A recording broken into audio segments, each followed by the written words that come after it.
আরে আরে, এত ঘি ঢালছো কেন? কি করবো আজকে? আজকে পোলাও রান্না করব। পোলাও? হুম। অনেকদিন পর খাওয়া যাবে নাকি? হ্যাঁ,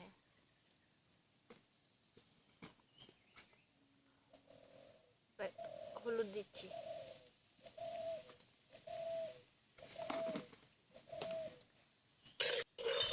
ঘি দেওয়ার পর দিয়ে দিয়েছে হলুদ। হ্যাঁ, এখন হলুদ দিয়ে যে কি করবে জানি না। এখন তোমাদেরকে শিখিয়ে দেবে একটু। জানবা কি করে? খেতে শুধু পারবা, রান্না করতে কি পারবা বলো? রান্না না, তো অন্যান্য কিছু রান্না করতে পারবো কিন্তু পোলাও রান্না করতে পারবো না। এখন এটাকে চালে ঢেলে দিব আর মাখবো চালটাকে, বুঝতে পারলা? চলে গেল চালের মধ্যে ঘি আর হলুদ। এবার এটাকে ভালো করে মেখে নিব। এই যে দেখতে মেখে পাচ্ছ? কি কালার হবে নাকি?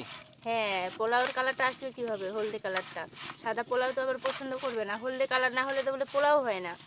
আর দেখো, বাসমতি রাইস একদম লম্বা লম্বা, এটা দিয়ে আজকে হবে পোলাও। এবার কড়াইয়ে কি দিবা? ঘি দিব। বাবা, এত ঘি!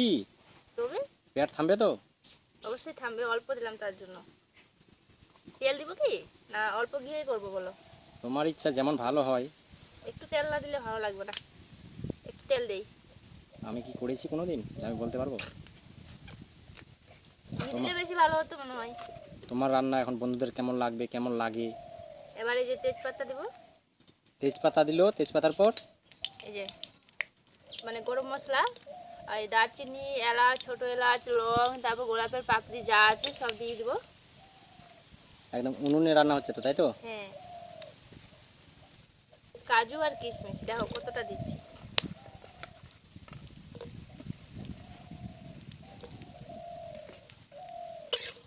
এটা কি ভাজা হবে? হ্যাঁ, হালকা ভাজবো, বেশি না, বেশি ভাজলে তো পুড়ে যাবে। এই যে দেখতে পাচ্ছ হালকা করে ভাজা হয়ে গেছে। এবার এই যে এই ও, ঝুরঝুরে সুগন্ধ, রাইসটা সুগন্ধ আসছে একদম। এখনই, বাবা, হ্যাঁ, এই যে এবার ঝুরঝুরে রাইসটা এখানে দিয়ে দিব। তো রাইস চলে গেল। রাইস চলে গেল, এটাকে নাড়াচাড়া করবো হালকা, খালি হালকা একটু ভাজবো হালকা। ভাজার পর যেটা মেন, হ্যাঁ, পোলাও রান্নার হচ্ছে জল দেওয়ার আইডিয়াটা, ঠিক আছে? যে ঠিক আছে। কতটা পরিমাণে জল দিব।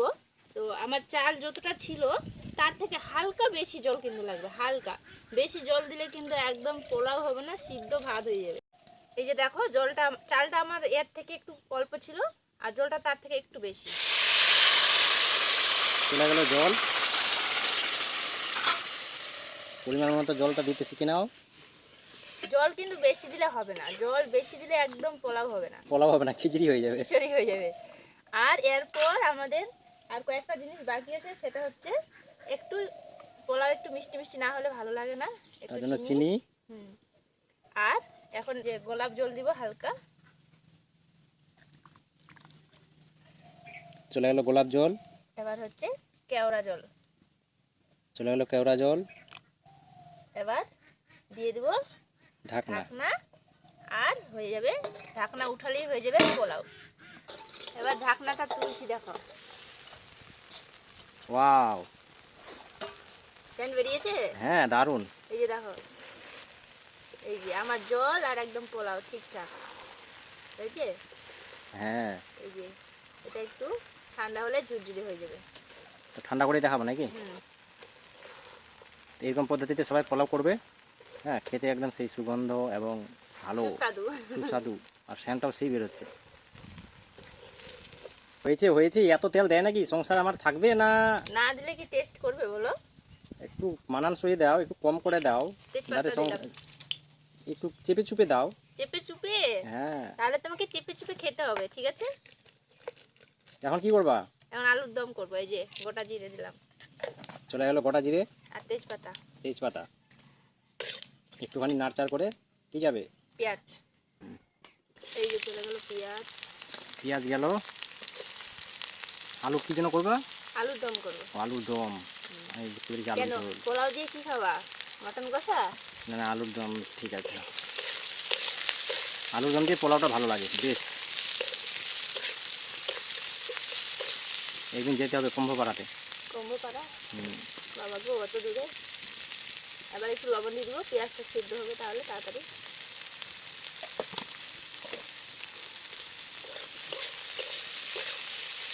তাতে তুমি পেঁয়াজটা গলাও নাকি? হুম হুম। এবার কি কি যাবে?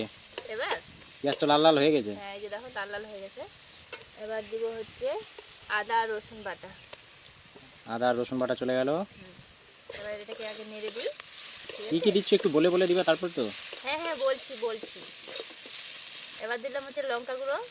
ওকে। লঙ্কা গুঁড়ো একদম আলুর জন্য চলে গেল নাকি? হ্যাঁ একদম। তারপর হচ্ছে জিরা পাউডার মানে জিরা গুঁড়ো। হুম। তারপর হচ্ছে হলুদ গুঁড়ো একদম একেবারে সব দিয়ে দিচ্ছি কিন্তু, ঠিক আছে? হুম। এবার হালকা পরিমাণে ধনে গুঁড়ো, ঠিক আছে? আচ্ছা। এবার এটাকে নাড়চাড় করে নেব।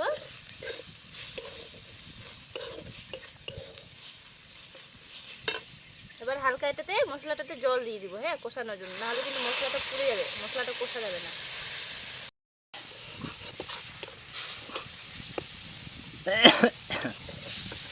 বাবলি ঝাঁস তো।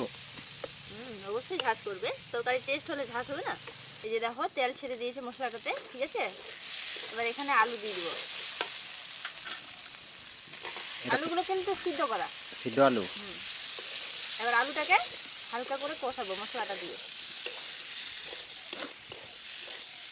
বাবা অনেক ঘাস। কালারটা তো খুব সুন্দর হয়েছে। কষানো কি হয়ে গেছে? হ্যাঁ অবশ্যই কষানো হয়ে গেছে, দেখো কি সুন্দর হয়েছে দেখো।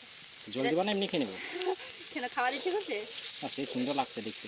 জল দিব গো, না হলে পোলাও দিয়ে ভালো লাগবে না, একটু রসে কষে না হলে ভালো লাগবে না। এখন জল দিয়ে দেবো। চলে গেল জল। কি হবে রসালো টাইপের? একদম রসালো না, একটু কষা কষা টাইপের, আচ্ছা। যেমনটা মাংস কষা হয় না হ্যাঁ। ঠিক তেমনটাই। ওটা কাঁচা লঙ্কা তোমার জন্য, এগুলো সব। ঠিক আছে, কোনো ব্যাপার না। হয়ে গেছে মনে হয়। হ্যাঁ হয়ে গেছে, এই যে দেখো রসটা। একদম লাল লাল ঝাল ঝাল দেখাচ্ছে তো। হ্যাঁ রসটা মানে নামিয়ে নিলে কি না, ঠান্ডা হলে আরো কিন্তু গাঢ় হয়ে যাবে। তো এখন আমার হয়ে গেছে, শুধু দুটো জিনিস একটু বাকি আছে। এই যে একটু হালকা ঘি দিয়ে দেবো। পোলাও ঘি, আলুর দমে ঘি, পেট থামবে না। পেট থামবে থামবে, প্রত্যেকদিন খাও, ওই বন্ধুদের সামনে বললে হবে না যে পেট থামবে না। প্রত্যেকদিন খেয়ে খেয়ে খেয়ে খেয়ে আর আজকে বলছে যে থামবে না। এই যে গরম মশলা দিয়ে দিলাম। তো দেখতে পাচ্ছি একদম লাল লাল ঝাল ঝাল। আর দেখো গ্রেভিটা দেখো কি সুন্দর গাঢ় হয়েছে। ঠান্ডা হলে আরেকটু টানবে। হ্যাঁ ঠান্ডা হলে একটু টেনে যাবে, তার জন্য আমরা এখনই নামিয়ে নেব। দেখা হবে নেক্সট ভিডিওতে। আজকের মতো টাটা, বাই বাই।